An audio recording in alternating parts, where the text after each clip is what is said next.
이사야를 가지고 여러분과 함께 하나님 말씀을 나누고 싶습니다.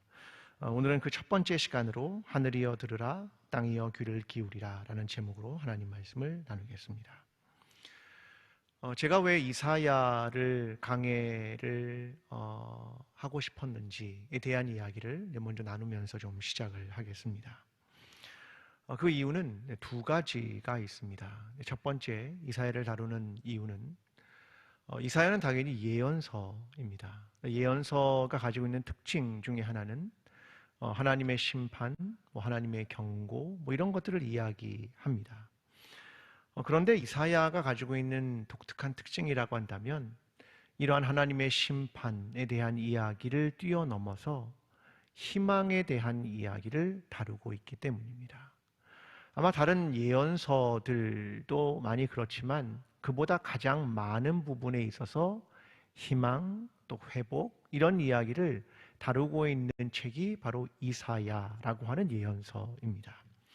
저는 그래서 이사야라는 예언을 통해서 우리에게 희망에 대한 이야기, 또 회복에 대한 이야기 이런 이야기를 여러분과 함께 나누고 싶어서 이사야서를 선택하게 되었습니다.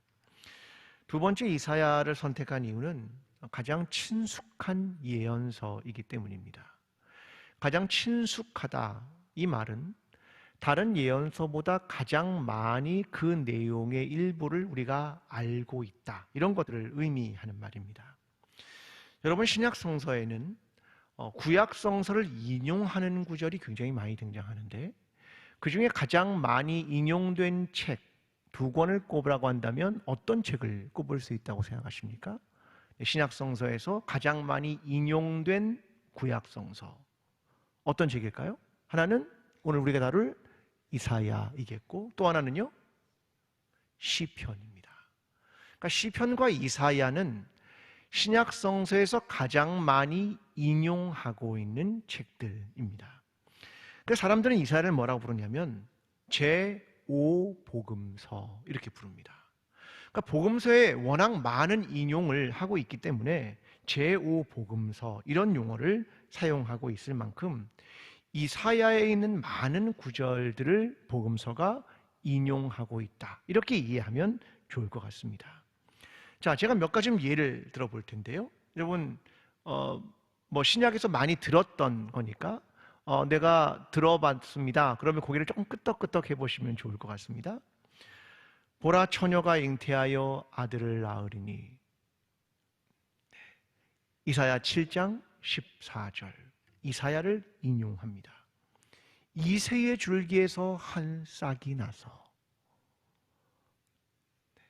이사야 11장 1절 기묘자라 모사라 전능하신 하나님이라 영존하시는 아버지라 평강의 왕이라 할 것임이라. 이사야 9장 6절 주께서 내게 기름을 부으시고 가난한 자에게 복음을 전하게 하시려고. 그렇죠? 이사야 61장 1절 그는 실로 우리의 질고를 지고 우리의 슬픔을 당했다. 이사야 53장 4절 그때의 소경의 눈이 밝을 것이며 그때의 저는 자는 사슴같이 뛸 것이라. 이사야 35장 5절 6절 내 집은 만민이 기도하는 집이라. 이사야 56장 7절 너희는 주를 만날 만할 때에 그를 찾으라. 이사야 55장 6절 여러분, 정말 많지 않습니까? 복음서에 정말로 많은 이사야에 대한 예언을 인용하고 있습니다. 자, 이게 무슨 말일까라고 하는 것을 이해하는 게 중요하다는 겁니다. 왜 이렇게 신약 성서가 이사야를 이렇게 많이 인용하고 있을까? 자, 이사야는 무슨 책입니까? 예언서. 복음서는요, 예언의 성취. 예언이 성취되었습니다. 그걸 말하고 싶은 겁니다. 그래서 이 복음서에 수많은 예언의 성취가 이루어졌습니다. 이걸 말하고 싶은 겁니다. 그래서 이사야가 우리에게 친숙하게 느껴질 수밖에 없는 것은 바로 복음서에 그렇게 많은 이사야에 대한 예언의 성취를 말하고 있기 때문입니다.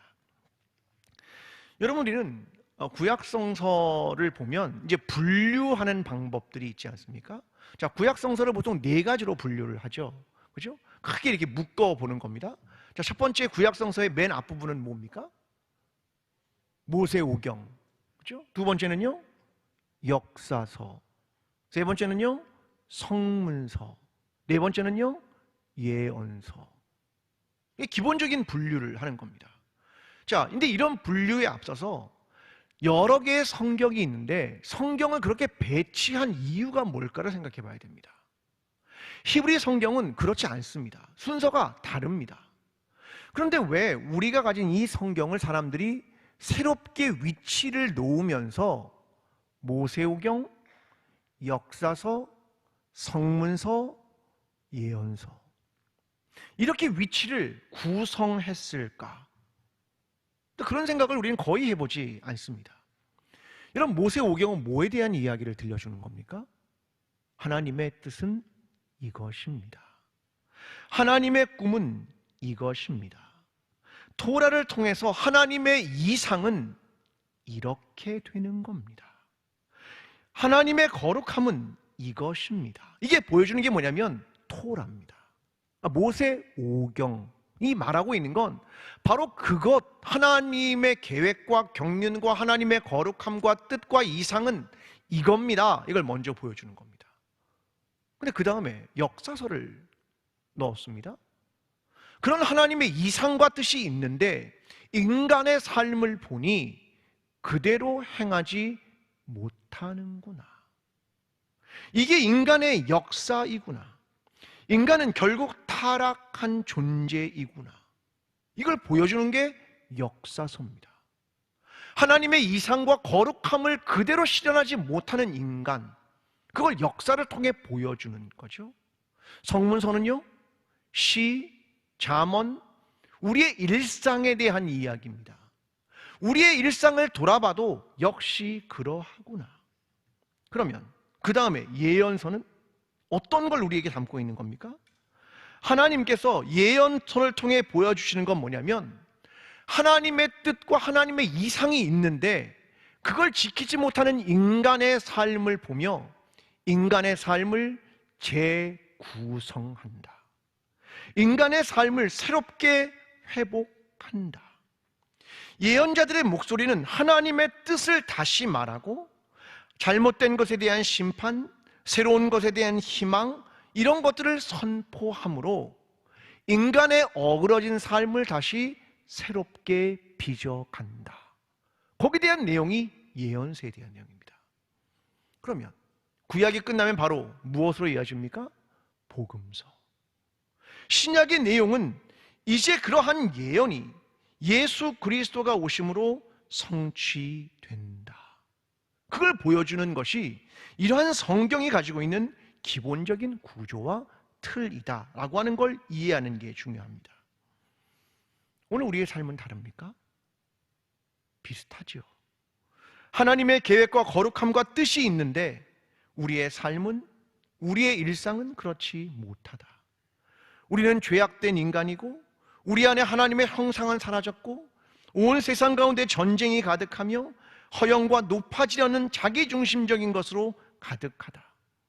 그때 우리에게 이사야의 메시지가 우리에게 들려질 때 우리의 잘못된 것들은 새로움을 얻고 결국 회복과 희망으로 나아가는 이야기를 다루고 싶은 것이 오늘 이사야를 다루고 싶은 이유입니다.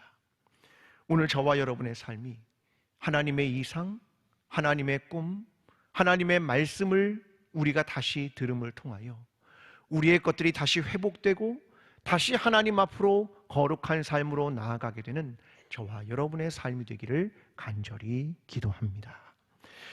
여러분, 이사야는 크게 둘로 나눌 수 있습니다. 1장부터 39장, 40장부터 66장으로 나눕니다. 혹은 뒷부분을 다시 둘로 나누기도 합니다. 40장부터 55장, 56장부터 66장 이렇게 나누기도 합니다.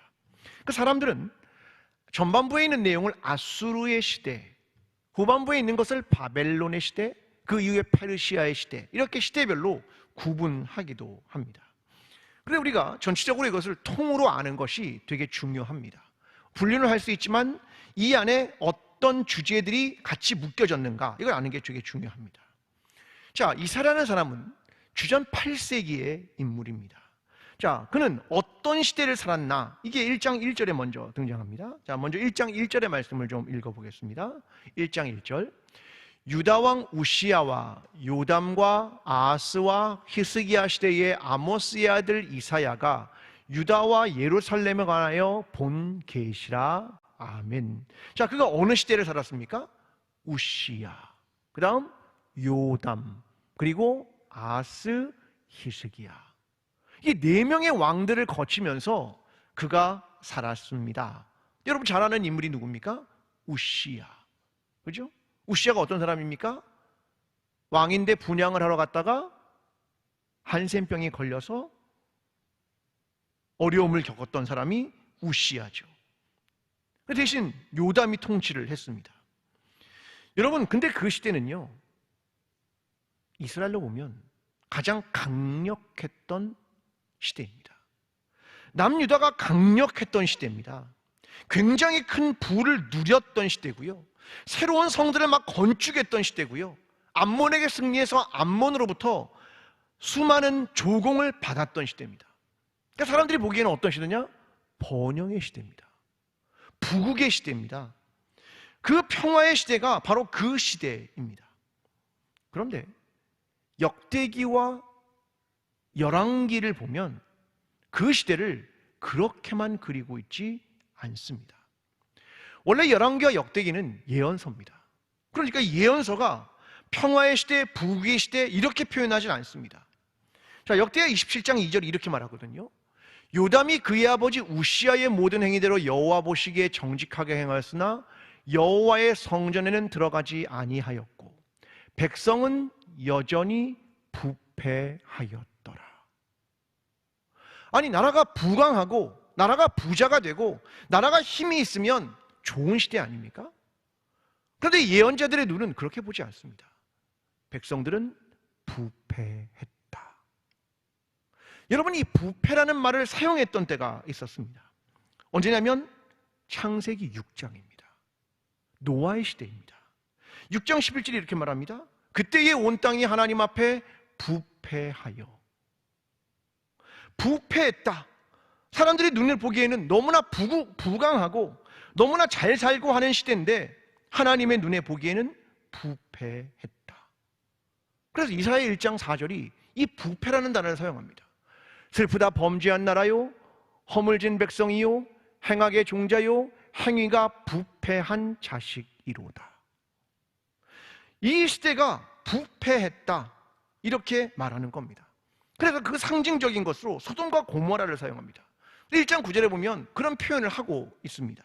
만군의 여호와께서 우리를 위해 생존자를 조금 남겨두지 아니하셨더라면 우리가 소돔 같고 고모라 같았으리로다. 여러분, 이 시대를 살아가는 예언자라면 어떤 마음을 품었겠습니까? 부패한 백성들에게 어떤 마음을 품었겠습니까? 전 두 가지라고 생각합니다. 첫 번째는 엄정함입니다. 그들이 잘못된 것에 민감하게 반응하는 것이 예언자거든요. 그러니까 그들은 잘못된 일, 부패한 일을 넘어가지 못하는 겁니다. 더 높은 선, 하나님의 거룩함, 이런 것들이 계속 담겨지기 때문이죠. 이게 예언자들이 갖는 엄정함이라고 하는 겁니다. 그런데 이것만이 전부이냐? 아니요. 동시에 예언자들이 갖는 또 하나의 이면이 있습니다. 이게 뭐냐면 동정입니다. 동정. 자, 에스겔 18장 23절이 이렇게 말합니다. 주 여호와의 말씀이라 내가 어찌 악인이 죽는 것을 조금인들 기뻐하랴. 그가 돌이켜 그 길에서 떠나 사는 것을 어찌 기뻐하지 아니하겠느냐.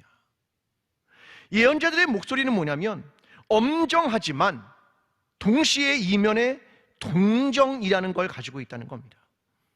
내가 악인이라고 그래서 죽는 것을 기뻐하겠느냐.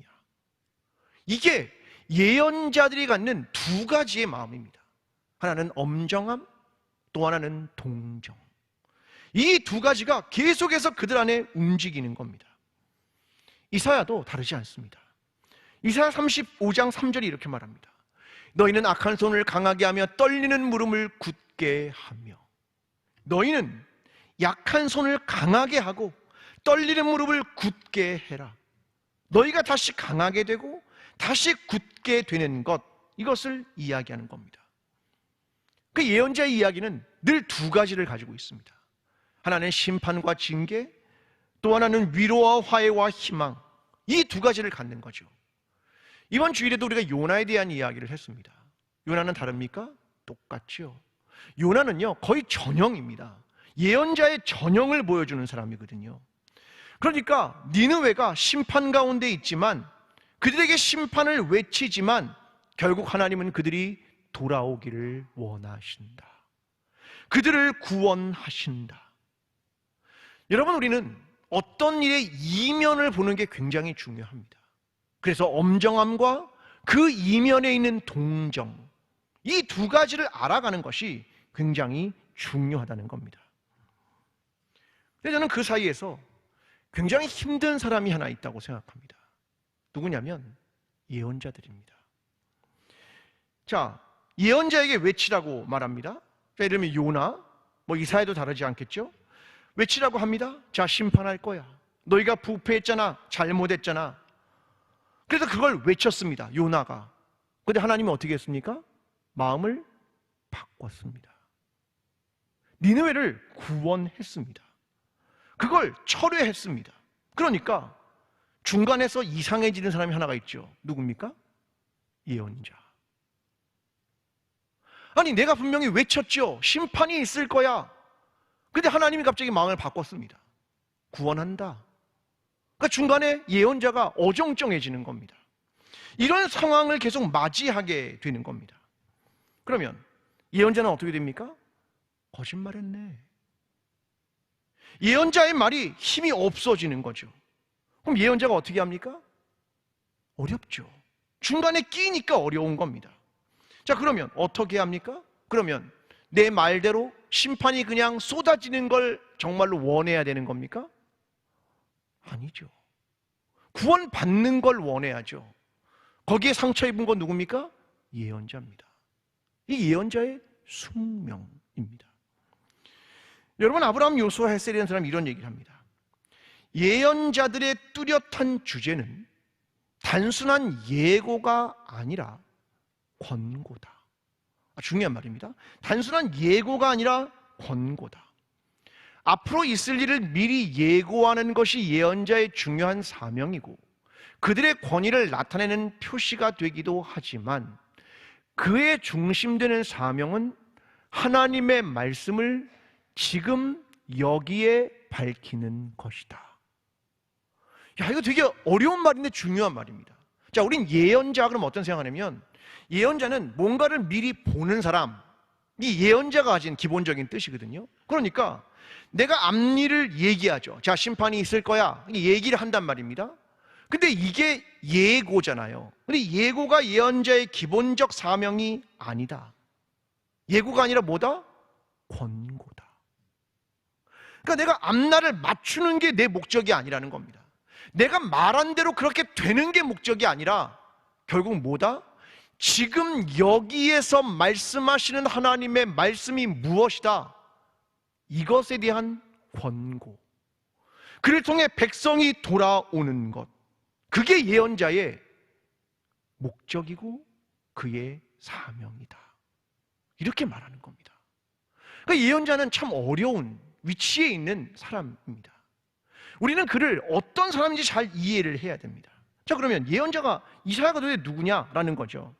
자, 1장 1절에 보면 이렇게 말합니다. 아모스의 아들 이사야, 이렇게 시작하죠. 아모스의 아들. 근데 이사야가 주로 활동한 게 어디냐면 예루살렘입니다. 예루살렘. 그는 상류계층의 사람입니다. 그는 왕과 중심부에 있었고 세계 정세에 대한 예언을 하고 있는 사람이었습니다. 여러분, 예언자는요 크게 두 종류로 나뉘는 것 같습니다. 하나는 뭐냐면 평민인 예언자입니다. 그냥 보통 사람이죠. 자, 이사야와 같은 시대에 예언했던 사람이 있습니다. 누구냐면 아모스입니다. 호세아도 마찬가지고요. 근데 이 아모스는 직업이 다릅니다. 자, 아모스 7장 14절 이렇게 말합니다. 아모스가 아마샤에게 대답하여 이르되 나는 선지자가 아니며 선지자의 아들도 아니라 나는 목자요 뽕나무를 재배하는 자로서. 그게 원래 직업이 뭡니까? 목자, 뽕나무 재배자. 그게 원래 그의 직업이었습니다. 우리 아버지가 선지자도 아니고 나는 그냥 목자고 뽕나무 재배하던 사람이에요. 그 이야기를 표현하는 거죠. 자, 이런 사람들이 갑자기 예언자로 부름을 받는 겁니다. 그래서 사역을 하는 사람들이 있었죠. 근데 그런 사람만 있는 게 아닙니다. 왕궁에서 활동하는 사람이 있습니다. 자, 예를 들면 그런 사람을 대표하는 사람이 이런 사람입니다. 다윗 옆에 있던 나단 같은 사람 아닙니까? 나단 선지자. 역대상 17장 14절과 15절에 이렇게 말합니다. 내가 영원히 그를 내 집과 내 나라에 세우리니 그의 왕위가 영원히 견고하리라 하셨다 하라. 나단이 이 모든 말씀과 이 모든 계시대로 다윗에게 전하니라. 늘 다윗 옆에 누가 있냐면 나단이 있습니다. 밧사바에게 누가 얘기하냐면 나단이 말합니다. 그러니까 나단은 늘 누구 옆에 있냐면 왕 옆에 있다는 거죠. 당시의 선지자 중엔 왕 옆에 있는 선지자들이 있습니다. 왕궁에서 활동하는 예언자들이죠. 그런데 여러분 생각해 보면 왕국에서 활동하는 예언자들이 사실 어려운 점이 하나 있다고 생각합니다. 뭐냐면 왕이 듣기 싫은 얘기를 하기가 쉽지 않다는 겁니다. 예를 들면 아합 옆에도 예언자들이 있었습니다. 아합과 여호사밧이 아람과의 전쟁을 할 때 우리 하나님한테 좀 물어봅시다 이렇게 여호사밧이 제시하니까 열왕기상 22장 6절에 이렇게 말합니다. 이스라엘 왕이 이에 선지자 400명쯤 모으고, 굉장한 거죠. 아합이 선지자 400명을 모았습니다. 그래서 우리가 가서 싸울까 말까 이런 걸 물어보는 거죠. 왕 주변에 있는 선지자, 그때 시드기야라는 사람이 대표적이죠. 철로 된 뿔을 가지고 와서 막 치면서 이렇게 말합니다. 왕이여 나가십시오. 승리하실 겁니다. 얼마나 말하기 좋습니까? 왕이 원하는 듣기 좋은 소리를 하는 거죠. 근데 그 중에 미가야라는 선지자가 그런 얘기를 안 합니다. 그는 하나님의 천상의 회의를 본대로 이야기를 합니다. 저는 이사야가 위대한 점이 있다고 생각합니다. 그게 뭐냐면 그는 왕궁에 있는 예언자지만 하나님의 뜻을 말하는 예언자였다는 겁니다. 탈무드에 보면 이사야에 대해 이렇게 말합니다. 이사야는 우시야의 사촌이었다, 혹은 조카였다, 이런 기록들이 있단 말입니다. 그러니까 왕과 굉장히 가까운 관계에 있었습니다. 근데 그는 그럼에도 불구하고 하나님의 말씀을 전했다. 이게 예언자 이사야입니다. 여러분, 이사야는 또 참 어려운 게 있었다고 생각합니다. 그게 뭐냐면 3명의 아들을 낳았습니다. 스알야숲, 임마누엘, 마을살랄 하스바스. 그들의 이름은 모두 그 시대의 하나님의 일, 이것과 다 연결이 되고 있습니다. 하나님의 예언을 위한 징조와 표적, 이런 것들로 전부 다 자녀들의 이름이 사용되고 있습니다. 그는 사적인 어떤 것이 허용되지 않고 공적인 것, 하나님의 일들, 이것을 위해 그의 삶이 사용되고 있었다. 이게 이사야라고 하는 사람입니다. 우리는 이러한 이사야에 대한 이해를 가지고 오늘 본문을 좀 살펴보고자 합니다. 자, 오늘 1장의 얘기는 사실 전체의 표제와 같은 역할을 하고 있습니다. 자, 2절부터 9절은 아수르의 침공, 10절 이후는 제사와 사회의 불의에 대한 이야기를 다루고 있습니다. 자, 그런데 여기에 보면 예루살렘이 굉장히 중심으로 자리 잡습니다. 근데 예루살렘이 굉장히 겨우 살아남습니다. 자, 본문 8절을 좀 보겠습니다. 본문 8절이 이렇게 말합니다. 딸 시온은 포도원의 망대같이 참외밭의 원두막같이 애워싸인 성읍같이 겨우 남았도다. 그러니까 전쟁으로 인해서 모든 걸 다 잃어버렸다, 다 없어지고 그냥 포도원 망대만 덩그랑이 남은 것처럼, 참외밭에 원두막만 남은 것처럼 그렇게 남았다. 마치 히스기야 시대를 연상케 합니다. 자, 이 상황에도, 이러한 상황에도 누구는 봤고 누구는 못 봤습니다. 자, 이게 되게 중요한 얘기입니다. 자, 이사야 1장 1절이 이렇게 말하거든요. 아모스의 아들 이사야가 유다와 예루살렘에 관하여 본 계시라. 자, 여기서 봤다, 계시다, 이 말은 뭐냐면 하존이라는 말입니다. 그러니까 비전, 뭔가를 봤다, 그런 말이거든요. 그걸 봤다. 누가? 이사야가. 그가 본 대로 말한다. 그런데 보지 못하는 사람들이 있다, 이거죠. 자, 2절과 3절이 이렇게 말하거든요. 하늘이여 들으라, 땅이여 귀를 기울이라. 여호와께서 말씀하시기를 내가 자식을 양육하였거늘 그들이 나를 거역하였도다. 소는 그 임자를 알고 나귀는 그 주인의 구유를 알건만은 이스라엘은 알지 못하고 나의 백성은 깨닫지 못하는도라 하셨도다. 여러분, 이사야의 예언이 누구에게 지금 처음 불려지고 있는 겁니까? 하늘이요, 땅이요. 여러분, 왜 하늘이요 땅이요 라고 이사야가 부른 것 같습니까? 하늘이요 들으라, 땅이요 귀를 기울이라. 왜요? 내가 지금 말하고 싶은 사람들이 있다. 누구냐면 이스라엘입니다. 아니, 더 구체적으로 말하면 예루살렘입니다. 그런데 그들이 귀를 기울이지 않는 거죠. 소는 그 임자를 알고 나귀는 그 구유, 주인의 구유를 아는데 내 백성 이스라엘은 모른다. 그러니까 그들이 모르니까 그들에게 말하는 게, 관심은 거기에 있는데 누구에게 말하는 거냐면 하늘과 땅이요 듣고 귀를 기울이라. 이렇게 외칠 수밖에 없는 겁니다. 왜? 들어도 모르니까. 여러분, 그러나 하나님의 관심은 어디 있냐면 예루살렘에 있는 겁니다. 시온, 이곳의 사람들, 거기에 있는 겁니다. 근데 그 사람들이 엉뚱한 일을 하고 있었습니다. 하나님의 법은 사라지고 헛된 예배를 드리고 있었습니다. 11절이 이렇게 말합니다. 여호와께서 말씀하시되 너희가 무수한 재물이 내게 무엇이 유익하뇨? 나는 순양의 번제와 살찐 짐승의 기름에 배불렀고 나는 수송아지나 어린 양이나 수점소의 피를 기뻐하지 아니하노라. 너희가 도대체 무슨 제사를 나에게 드리는 거냐? 다 형식만 남았구나. 제사는 다 헛되구나. 이 얘기를 하고 있는 겁니다. 13절도 마찬가지입니다. 헛된 재물을 다시 가져오지 말라. 분향은 내가 가증히 여기는 바요 월삭과 안식일과 대회로 모이는 것도 그러하니. 지금 얘기가 뭐냐면 너희의 제사, 너희의 월삭, 안식일, 대회 다 악을 행하는 것이여 내가 견디지 못한다. 이렇게 말하는 겁니다. 여러분, 지금 하나님의 관심은 예루살렘, 거기에 있는 이스라엘 백성들이었습니다. 안 들으니까 하늘과 땅이요 이렇게 외치기 시작하는 겁니다. 그런데 결국 그들에게 원하는 게 뭐냐면 18절입니다. 우리가 너무 잘 아는 말씀이죠. 함께 읽어보겠습니다. 18절입니다. 여호와께서 말씀하시되 오라 우리가 서로 변론하자. 너희의 죄가 주홍 같을지라도 눈과 같이 희어질 것이요 진홍같이 붉을지라도 양털같이 희게 되리라. 아멘. 자, 이 말은 무슨 말 하는 겁니까? 도무지 알아듣지 못하는 그들에게 뭘 말하는 거냐면 와라, 초청이죠. 그 다음 뭐예요?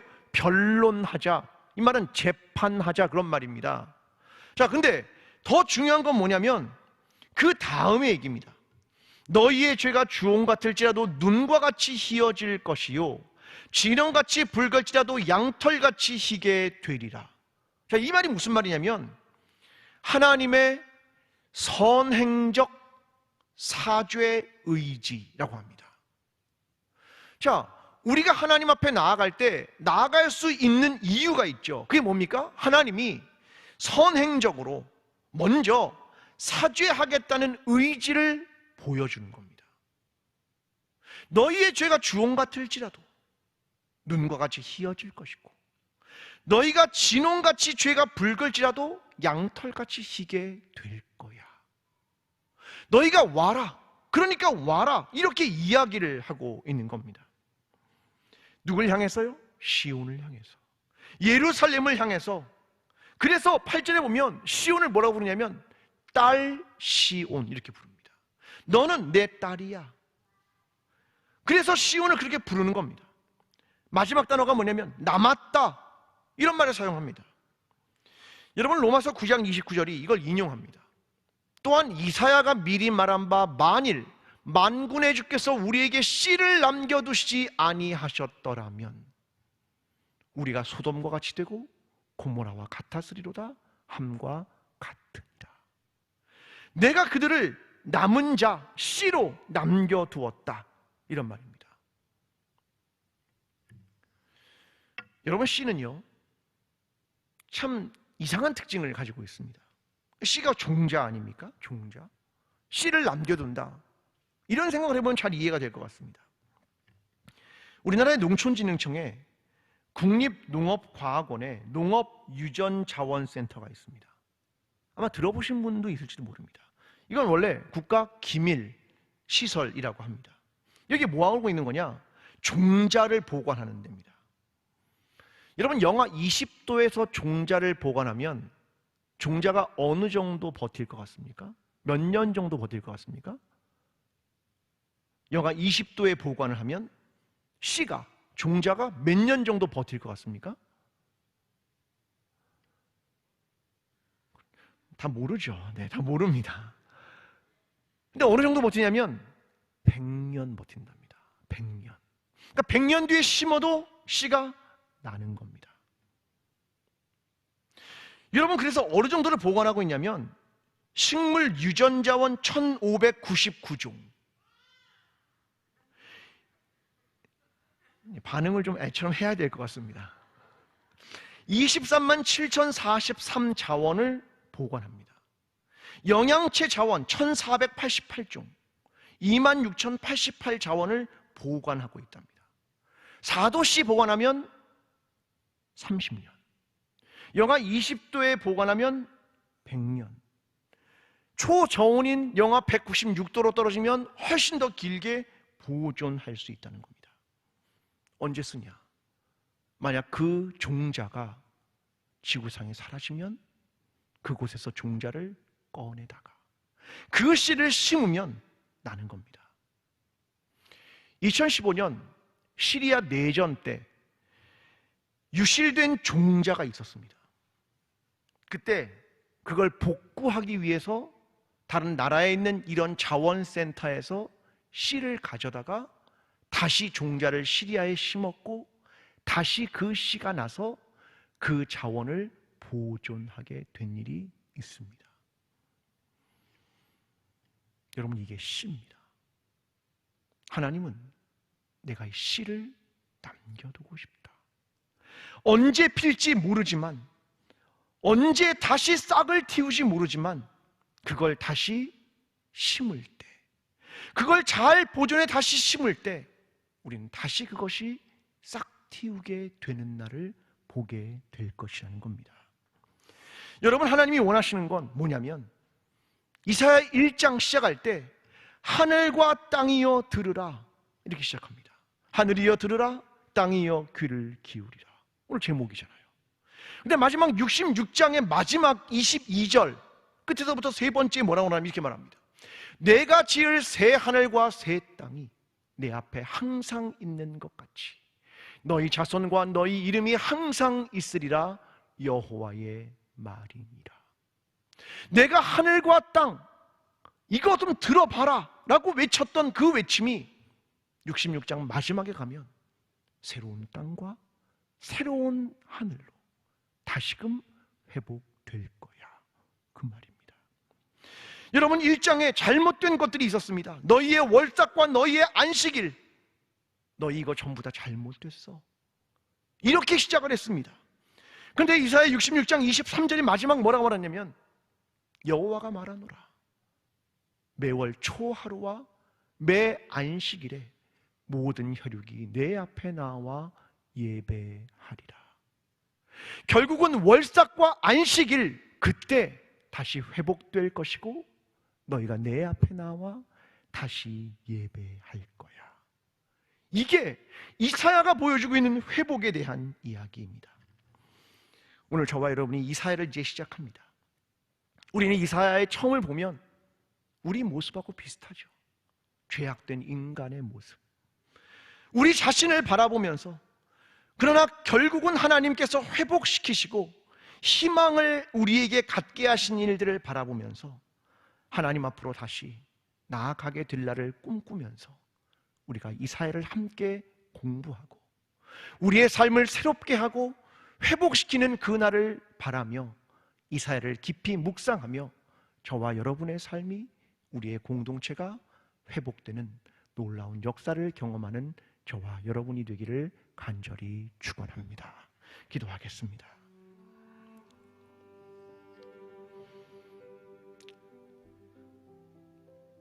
하나님, 우리의 신앙이 미래를 알고 싶은 것이나 성공과 부귀영화를 좇는 신앙이 아니라 오늘 우리에게 말씀하시는 그 하나님의 말씀에 귀를 기울이는 신앙이 되게 하여 주시옵소서. 하나님께서 원하시는 그 모습으로, 하나님의 형상으로, 하나님의 공동체로 회복하는 신앙이 될 수 있도록 하나님 우리를 도와주시옵소서. 함께 기도하겠습니다. 하나님, 우리는 죄악된 인간입니다. 하나님, 우리는 여전히 연약한 인간입니다. 하나님, 우리가 누구인지, 우리가 진토임을 누구보다도 잘 아시는 하나님께서 하나님, 오늘 우리의 삶을 회복시켜 주시며 하나님의 놀라운 치료하심과 하나님의 놀라운 은총으로 우리를 회복시켜 주시옵소서. 하나님, 전 세계의 어려움을 당한 사람부터 우리 가까이 있는 지체들까지 오늘 하나님의 도우심과 주의 역사를 간절히 바라는 주의 백성들에게 하나님의 사랑과 주의 은총과 주의 기름 부으심으로 함께하여 주셔서 하나님, 우리에게 하나님의 놀라운 회복의 역사로 함께하여 주시옵소서. 이제는 우리를 위하여 십자가를 지시며 부활하신 예수 그리스도의 은혜와 하나님 아버지의 끝없는 사랑과 성령님의 교통하심이, 수술을 앞두고 있는 사람들, 회복이 필요한 사람들, 연약한 사람들, 전쟁으로 고통당하는 사람들, 그 모든 사람들 위에, 그리고 여기 있는 모든 하나님의 사람들의 머리 위에, 광주제일교회 위에 지금부터 영원까지 함께 하시기를 간절히 축원하옵나이다. 아멘.